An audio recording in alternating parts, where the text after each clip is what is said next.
Hello there, this is Sandy. I'm at the Solaris, continuing my journey working on some IQ designer stuff and also using some lettering that's in the machine. And I thought this would be a good thing to share with those who like to watch and learn about the Solaris. And I am working on a baby rag quilt, and some of the squares, 5 of the squares, are going to have special words on them for a special person. And so I wanted to show how I imported a clip art design and digitized it for my machine embroidery for the block. And so I wanted to use a clip art of some angel wings. So I first searched for that on the internet, and I cropped a picture that I found and stored it in my gallery. Then I went into, let me close that, my IQ Intuition Positioning app. And what I'm going to do is I'm going to send that image from my phone to the machine. So from this app, I would pick select image for creating design. And then I just picked this clip art design that I found. And I press send to the machine at the bottom. And it does it very quick. So I press OK and I just close out of the app. So then I need to go into here, into IQ Designer, and find that clip art design that I just sent. And you would think it'd be in the pocket, but it's not. It's over here under the scan leaf. And you can think about each way to scan. Image scan I wouldn't use because that's for when you want to draw on the screen after you've scanned something in. The illustrations design is more for more detailed drawings. Ours is just a line design. It's just the clip art. So I'm using that one, and I'm not scanning. I'm going to be pulling a file that I transferred from my phone to this machine via Wi-Fi. So I'll use this Wi-Fi symbol. And then it's the first design is the last design that you sent to your machine. So I'd use this one. And there's the angel wings. So I press set. Now I have to decide, what do I want the grayscale to look like? But I can frame it first, and I see there's a red line in my clip art that I did not want to include. So I'm cropping it. There's really not that much to crop. And then you can change the grayscale. The darker you go, the more detail the machine will find in the design. The lighter you go, it will be, in our case, a cleaner picture. So what I'll do is first of all, I'm going to change the color to make it red so we can see what we're doing. And when you do that, you can select satin stitch or running stitch or triple or on and on. I'm not going to do that. I'm just doing a satin stitch. So I'll press OK. And these are line properties. So we're assigning the line properties. And that turns to red, and you can see it's a satin stitch. So I'm going to press the right arrow and increase the gray selection detail level just to show what happens. Now, if I increase the size of this, you can see, maybe you can't, you might have to widen your screen to see there's a little bubble there. There's little designs here and there. If I go even farther right and retry, you can see there's even one up here. If I move to the right, there's a bubble here that I don't want, and here and here. So I'm going to lessen the grayscale and retry. And you see that all goes away. So I think I'm going to go ahead with this level of grayscale. I'm pressing set. And now if I use these leaf keys up here, I can make it darker to make the image that I imported darker, or I can make it lighter. And then I see the red, which is the design we just set up to be digitized. or that we just digitized. One thing I learned is that if you want to change the size or rotate, do that kind of work with the design, you need to do it before you start erasing, if you have any erasing to do. And we do have a little bit. So I'm going to decrease the size quite a bit because this has to fit into a block.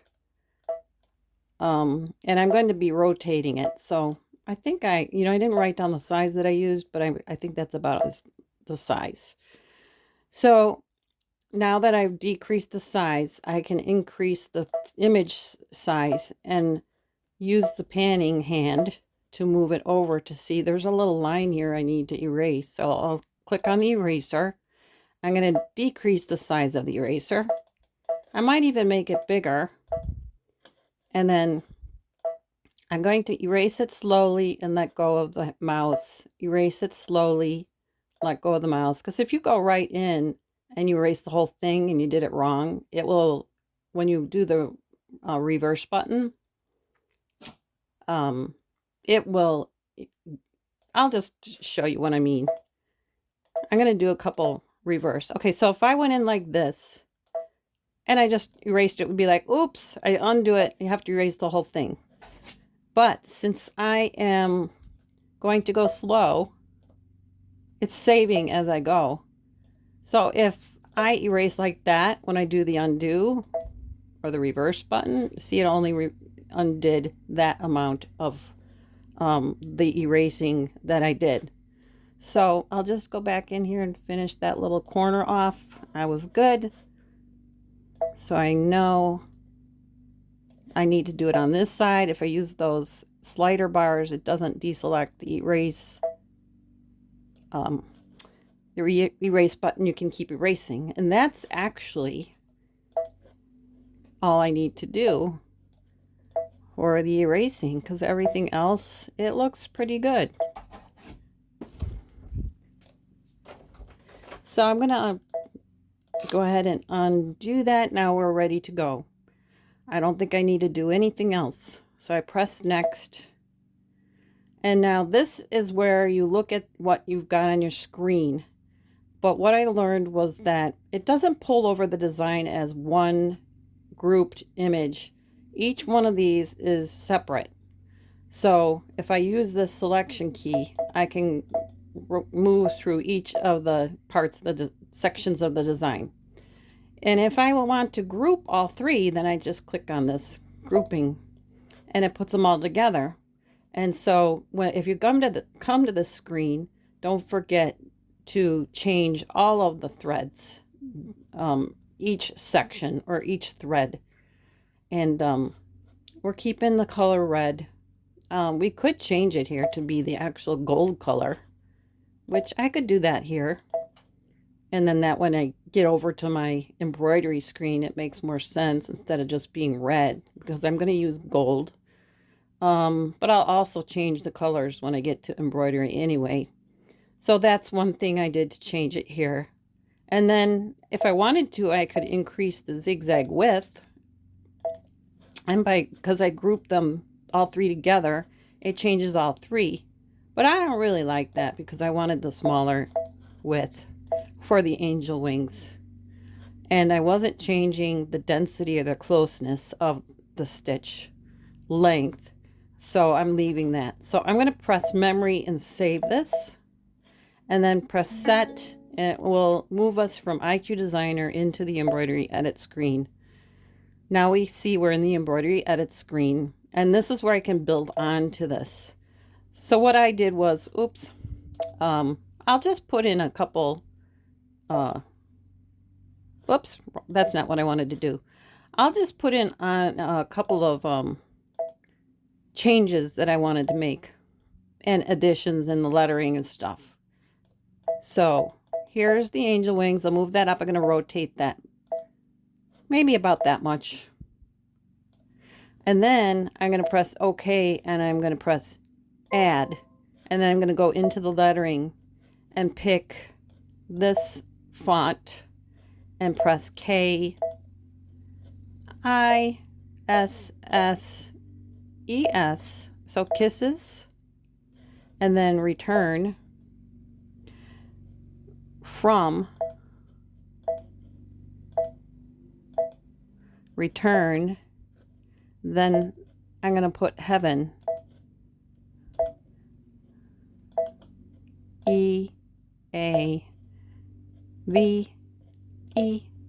and then set. And then I can like keep arranging things and moving things. These are grouped. If I didn't like the way they were grouped, I can click this button and ungroup them and move them separately, but I'm going to leave them as is. I think I can also do, let me do this. See, it was not letting me size them. So I went into the selection and then I ungrouped it. But sometimes neither one of these are highlighted, and I picked ungrouping and then it opened up the size. So if I want to like size that one, kisses, smaller than heaven, I can do that. I can do that and do the same from, and then leave heaven, and I can move it up or move it down and select heaven and move it up and press OK, and then press add, and then just say, I don't know, from,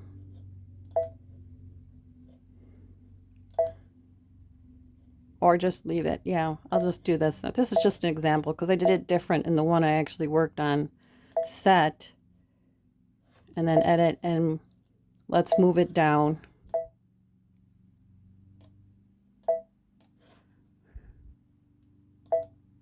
And I can size this one too.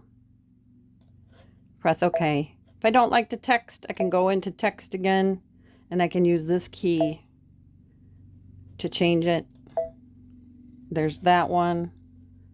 Let's see, there's that one. I'll just leave it like that. And I can, I think I'm going to press set because I want to change the font again. I'm going to move that up and press OK, and then add. I'll do one more add just for fun, and I'll put Daddy, D-A-D-D-Y,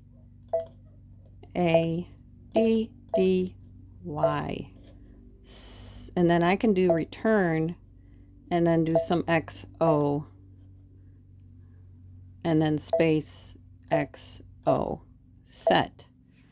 So now that that's highlighted, I can move that down, and it's grouped together right now.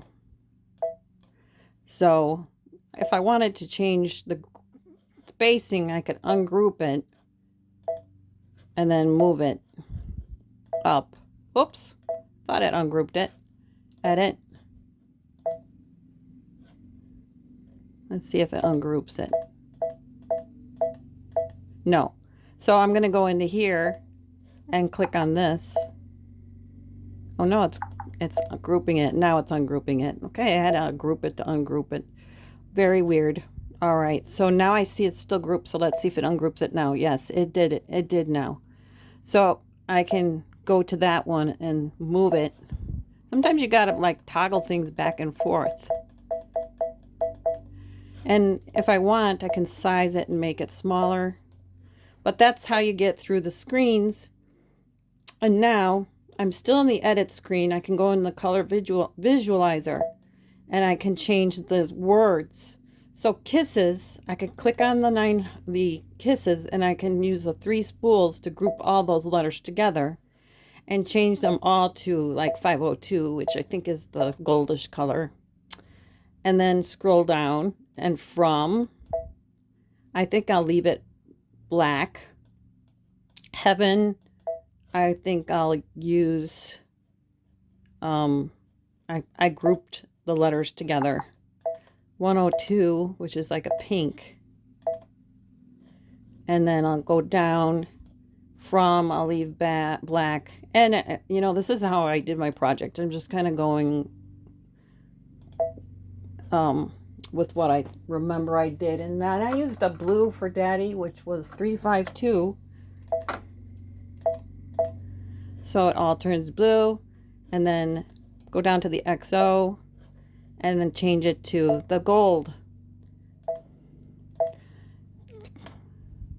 And I think I even had different words, but that's okay.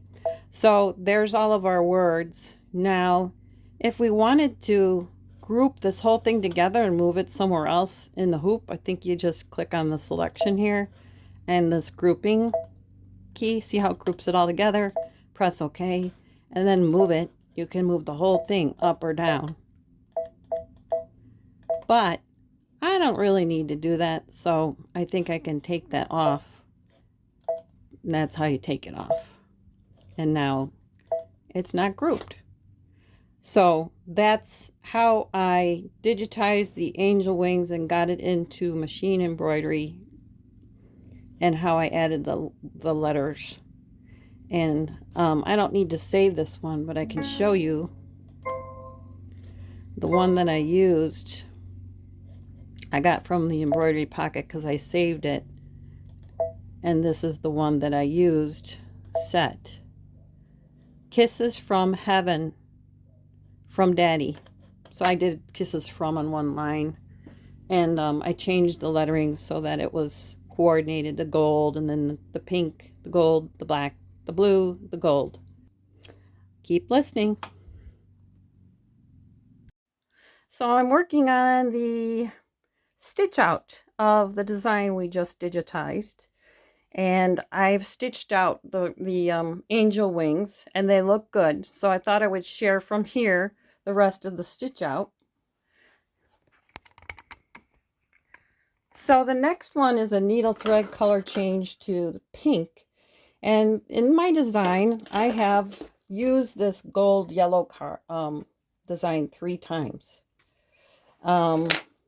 I like to take shortcuts when I can, especially when I'm pressed for time like I am with this project, where I'm using this color 3 times throughout the design. The next color is this pink, then it's gold, then it's black, then it's blue, then it's gold. And like I said, I'm using that gold color 3 times, so I could jump around. But since this is letters, it takes longer to jump around in order than I think to just stitch out the colors as I've programmed them. Because, you know, each time you use the needle plus minus to jump around those colors, if you want to advance ahead so you don't have to change the thread, it moves the carriage, and it's not a time saver in this case. So I'm just going to go ahead and do the next letter and just keep changing threads. Sometimes I feel a real benefit to doing that. I think I did that when I stitched out those ghosts around Halloween. I had to make 3 sweatshirts, front and back, and there was a lot of stitching. And I think when I went through that design, I did all the white parts of the ghost, and then I went back and I did, you know, some of the other parts that weren't as repetitive. And I think that makes total sense to do once you get used to embroidering. But like I said, once you get used to embroidering, if you find there's not a benefit to doing that, like in this case, then you don't do it. You just follow the designs that you digitized and the colors you added, or what the machine decided, and you just go with the flow.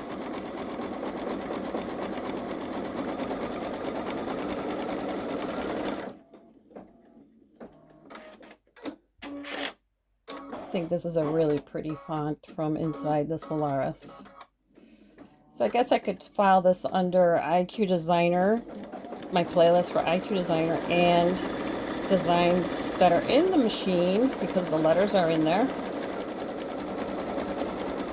But the big IQ Designer part is this part. And you'll see that in the other part, the preceding part of this video.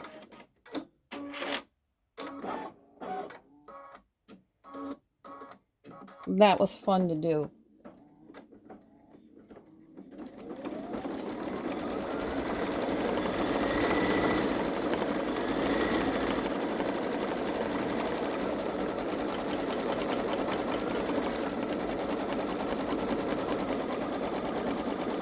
I'm at my stand-up desk today because I'm having some sciatica issues, so I'm trying to stand and sit.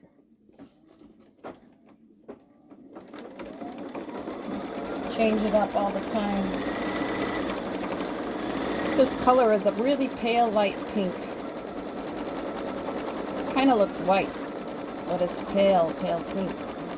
But not too pale, like I can tell it's pink. But on that dark pink fuchsia color here,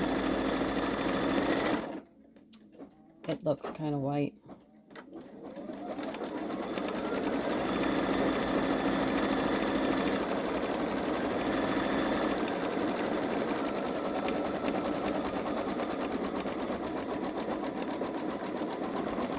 And I think I'm going to have a flash drive that I'm just going to keep to save designs that I create on IQ Designer, because I don't like to leave them on the machine. I like to keep cleaning out my memory on the machine and only keep what I'm working on, or things that I might want to redo. So I've got flash drives for things that I do for our embroidery club every month. I don't keep only the current designs that I'm doing for machines that I purchased, or things that I might do in the very near future. Everything else is like all of that stuff, the purchase designs, I keep on the laptop, and I just transfer them to this machine when I'm about ready to do them or just before. So that I try to keep the memory of the machine clean.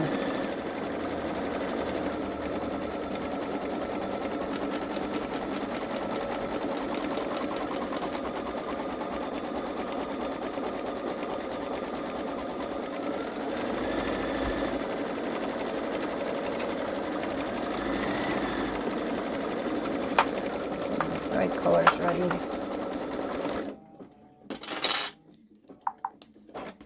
Whoops. Touched it.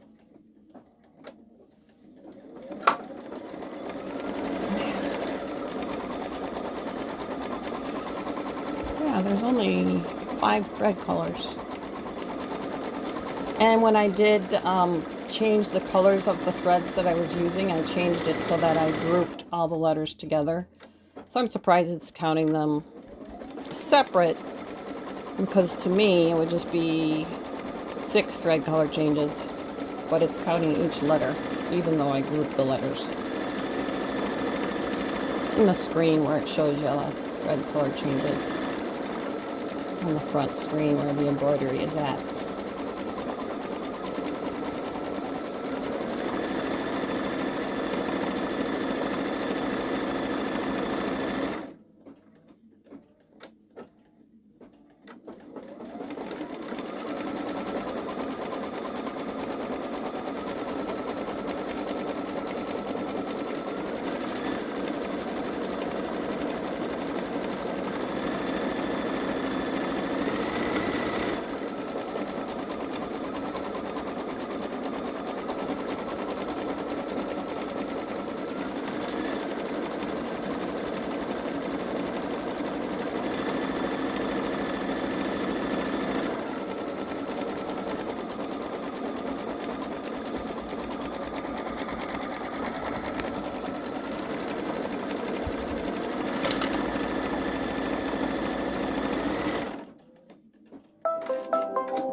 Back to the gold.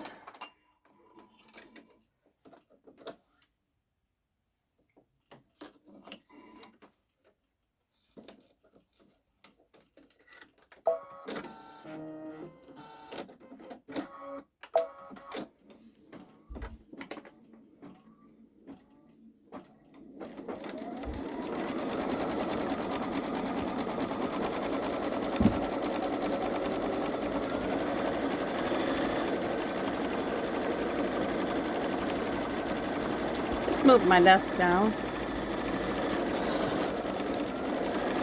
What's nice about having a stand-up desk is sometimes my back needs me to not reach as much and sit on a high chair that I got here. Sometimes I feel like standing so I can raise it. And this stand-up desk is nice. I found it from a private home selling off a marketplace, and I think it holds like 400 pounds. It's real sturdy. And then because I'm a little paranoid about my machine, I also actually needed this. I put a dresser. Let's see, there's 4 drawers, white dresser underneath this stand-up desk, because I don't ever have it like down so low that I'm sitting like in a regular chair. I have a hip level chair that I use for when I'm taking a break from standing, and then I can raise it to be at like hip level, the table itself, or I can raise it higher if I need a break to be able to reach threads better.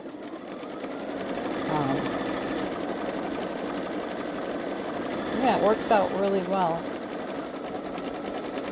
On the other side of this desk, I just have an L desk, really old L desk, and one area of it is for cutting out things. It's just got like I think it's a 36 by 24 mat. And then I have another old brother machine. On the other side of that, I have one other stand-up desk, another heavy-duty one I found from Marketplace, and my sister's old Bernina that that I got from her.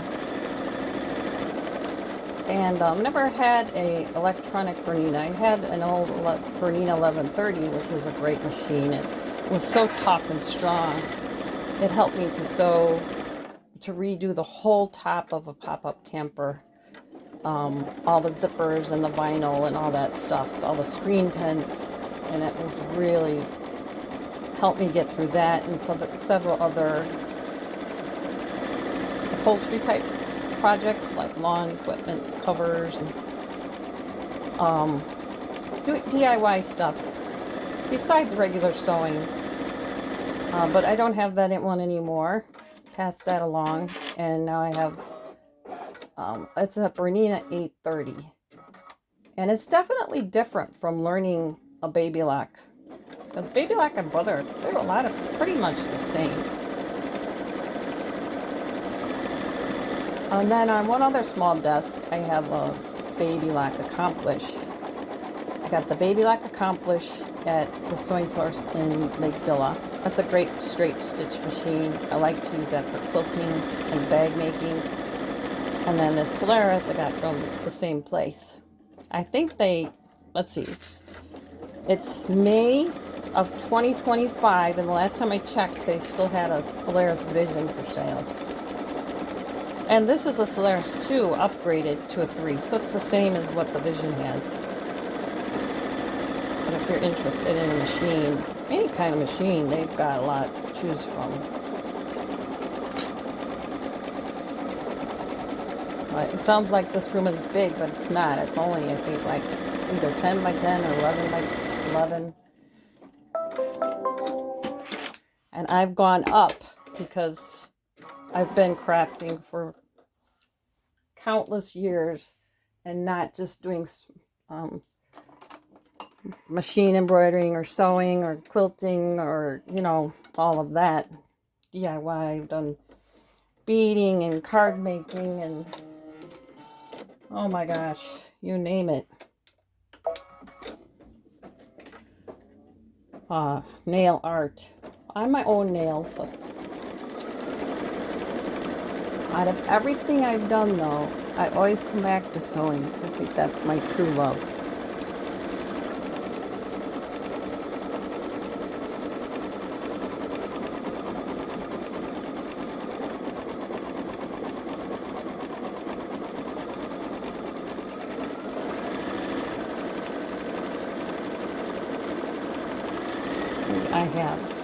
I have 4 more squares after this one to do just like this, because it's going into a rag quilt, if I didn't say that before.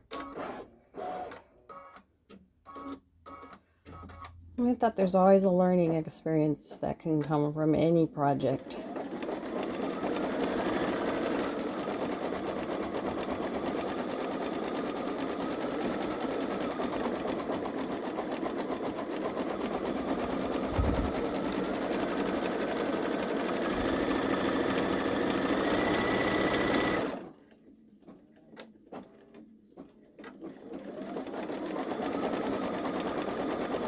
Let me know if you like watching things stitch out or if I should speed them up, because there's some videos where I've sped up the embroidering, and then I had one person say they enjoy watching it stitch out. So if people like watching it that I won't, work on, that's just an extra step that I take to figure out how to speed it up, and I have figured it out. I just thought it was what people wanted, plus some of the stitch outs take a long time.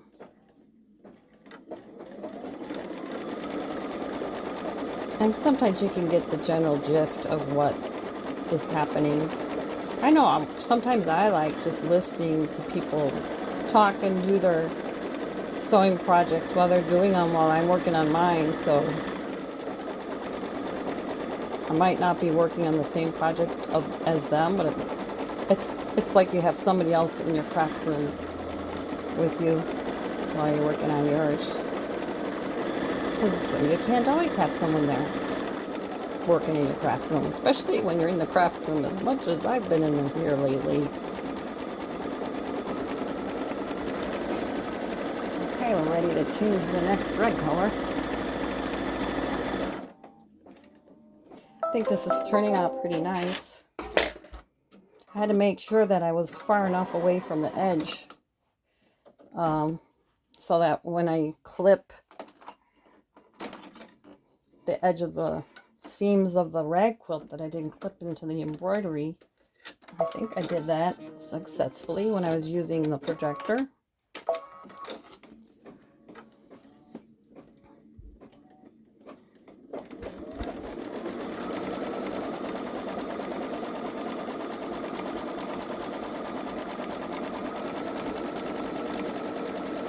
And it looked like this was over to the left too much, but I think it's because the angel, I offset the angel wings.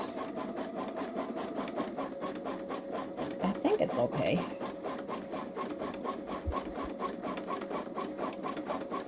Pretty blue.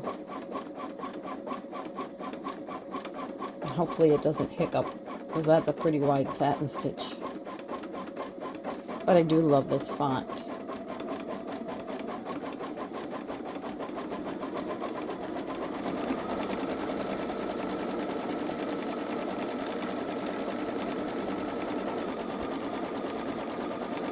Yeah, I used 2 different fonts today.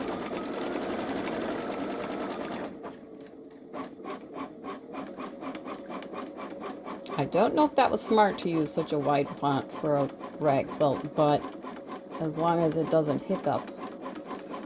Sometimes when I say hiccup, I'm thinking sometimes it does, like it gets a little loop in the satin stitch. And so I might have to do like a little surgical work to get some glue behind the loop, and I don't know, I just don't like it when that happens. But I did change my needle. That did happen to a project I was working on. That neon project had a little loop. The neon sweatshirt was one of my previous videos in the last week.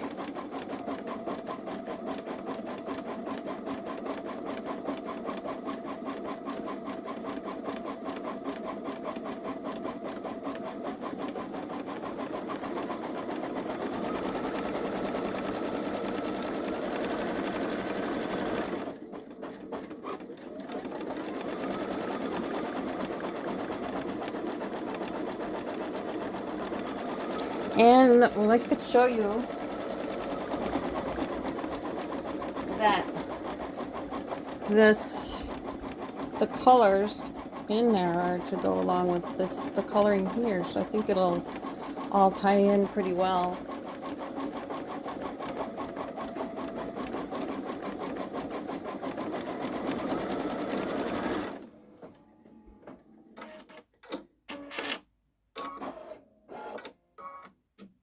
It says there's only 6 minutes left. There's Daddy and then XOXO. I think those are small. I really shrunk them down to get it to be within the border that I needed to sew and to clip.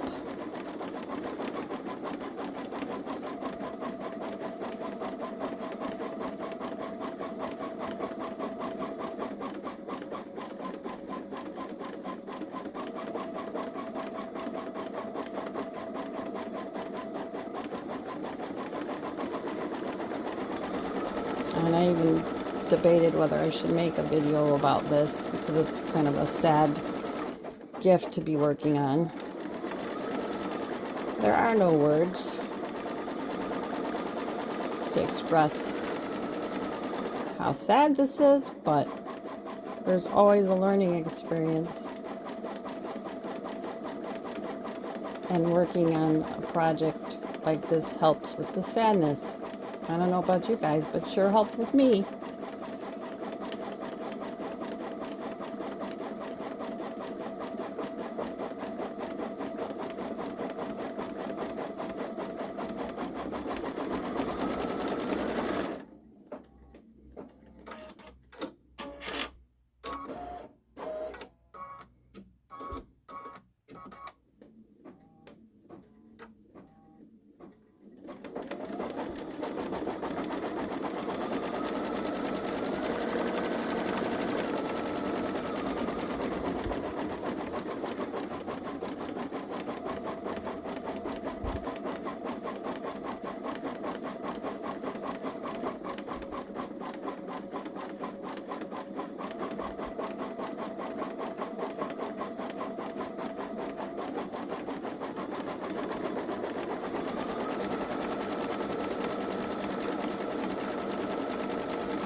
Broken thread.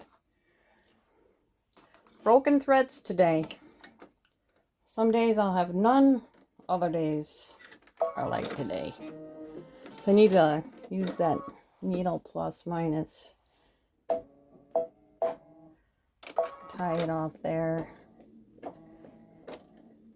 It's a little bit, I don't know, it feels humid today. I don't know if it is. I'd have to look it up.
it does that.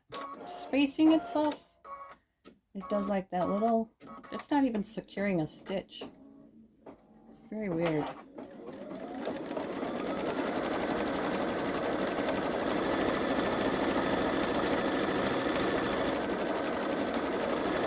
I'm too lazy to cut that thread. And it just stitched right into the design, luckily.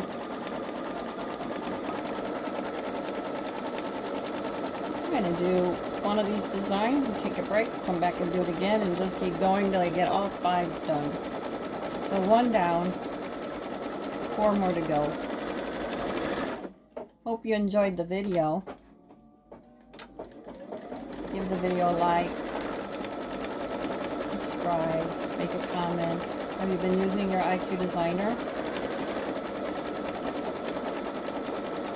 I will show you what it looks like. I'll pull it out of the arm of the embroidery unit when it's done. I work on my nails today. Sometime.